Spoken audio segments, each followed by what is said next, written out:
The Media Freedom Act is a legislation on European level to ensure an environment for media to be independent, to be free, to have transparency when it comes to the question of ownership of media, so that also citizens are able to check who is standing behind a media outlet and what's going on. It's also important for the diversity in the media landscape, so that we don't just have, let's say, an independent governmental-led media information in media, but also free and independent media in a pluralistic way. I think Poland is facing a difficult situation because there is a willingness to implement the Media Freedom Act and to get a broader and diverse media landscape. But it's also always still difficult because the presidency is different than the head of government.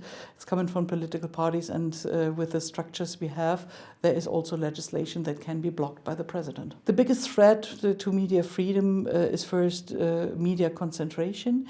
It is intransparency in ownership. It is a more and more autocratic tendency in some member states when it comes to independence of media. There are governments that expect that media is always just uncritically taking over what the government says and what they want and what they do. But there is another task for media. Media is there as a fourth column of a democratic system, free and independent democratic system, so that there is also a kind of control or watchdog function also for media.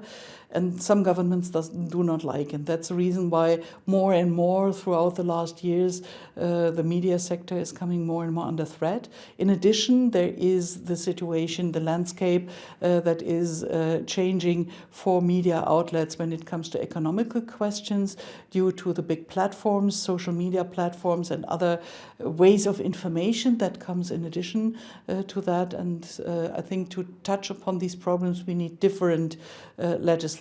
We have made the Media Freedom Act. We have already made several years before the Audiovisual Media Services Directive with more obligations also for social media. We have made the DSA. We have the Anti-SLAPP directive when it comes to direct attacks and unjustified court cases against journalists just to keep them quiet, just to put them under pressure. I think that are things that are important, and that is what we touched upon.